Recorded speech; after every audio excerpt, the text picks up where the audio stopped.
Hi guys, welcome back to my channel. So in this video, I just want to share a little bit about how I learned Japanese. Every time people find out that I lived in Japan for 7 years, the first thing they're going to ask is, oh my God, do you speak Japanese? And the answer is yes, I speak basic conversational Japanese.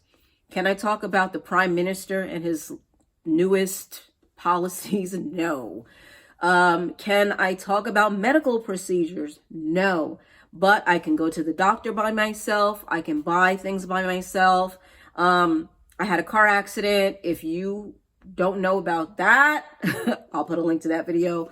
I had a car accident and I was able to speak to the police by myself. Okay, so that gives you a very, very clear example of the level of Japanese that I'm capable of. Now, how did I learn Japanese?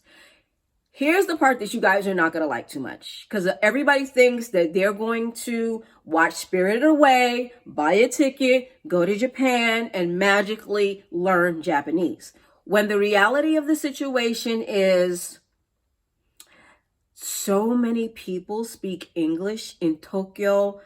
I want to say Osaka as well, but definitely Tokyo. So many people speak English. There are a lot of expats who cannot speak in the major city area. They cannot speak at all. They can't speak, read, or write.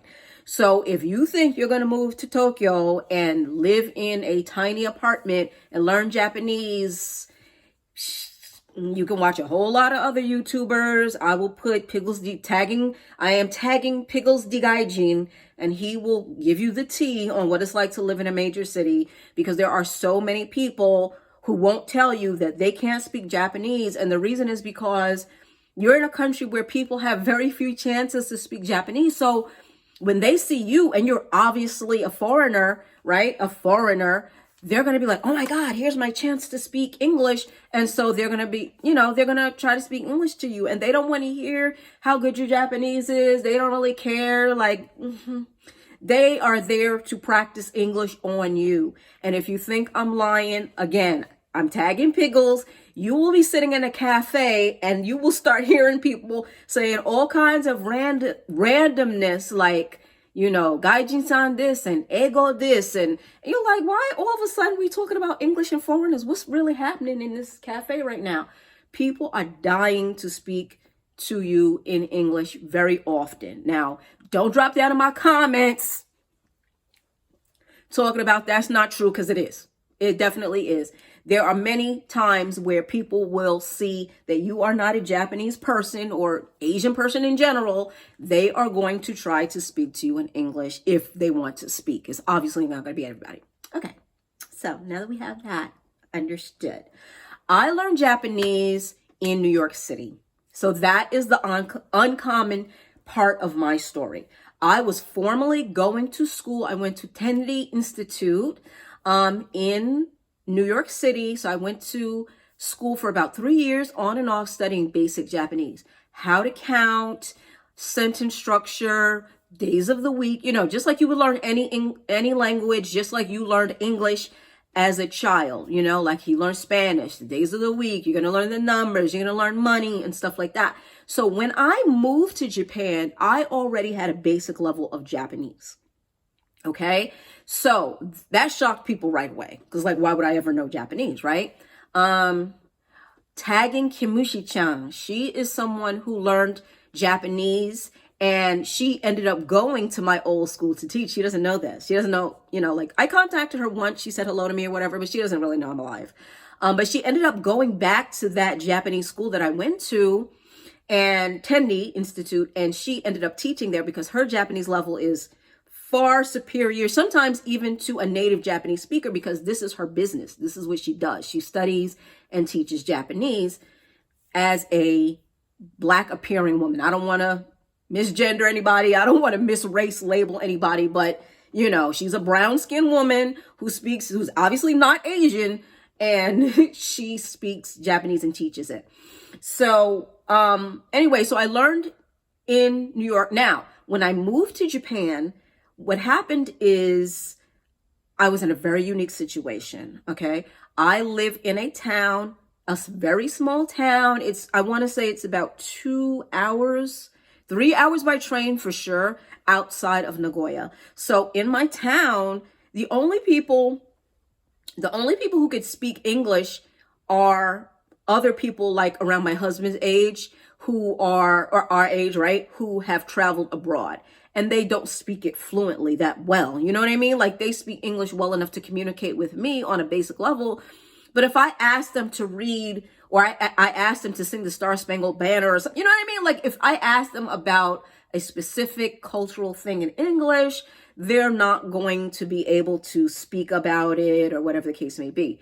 Similar to where I am now in Japanese. So there were very few people who spoke English. Very thankful for the ones that did, because sometimes I wanted a break and I wanted to speak to somebody in English. And there were some things obviously that I didn't understand. And so that was super, super duper helpful. Friends who had studied in Australia. You know, this is a wealthy area. So there are people who have gone abroad, lived abroad, and they speak English, but they're around 30s and 40s. Okay. But I'm in a small town, so when you go to City Hall, the documents are not in English. I was actually shocked that there's documents in Portuguese. Portuguese is like the second language of Japan. So there were a lot of documents in Portuguese, and with my knowledge of Spanish, I was able to kind of go around and like read documents in Portuguese, because it's close enough to Spanish on paper, and figure out all what I needed to do if I had to figure it out. But yeah, so the documents were not in English. There were no English menus where I lived. The train station was not in English. Nothing was in English. I literally got on the train one day and just rode and memorized the stops to Nagoya. Bing, boom, you know, like I really had to pay attention. And with all of that going on, it's going to push you to learn the language more at a native level. Like when I speak Japanese, you hear where I'm from. You hear an accent, because I learned it to the point where I'm literally mimicking, and I say mimic because it's not my native language. I'm literally mimicking Nagoya Ben. I'm mimicking that town's cadence, the rhythm, you know, of their speaking and stuff like that. So really, really amazing experience. I loved living in Japan for that aspect. I honestly don't think I would have been happier in Tokyo. I don't think I would have been happier in Osaka to start. Now, once I figured out what was going on, I was ready to go to Dean and DeLuca. Like then I was looking for where's the turn up.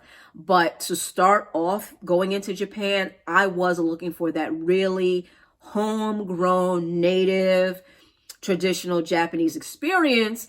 And I would suggest that for you as well. If you're going through the JET program, if you're going to study abroad, even if you're just going for vacation, see if you can go off the beaten path a little bit.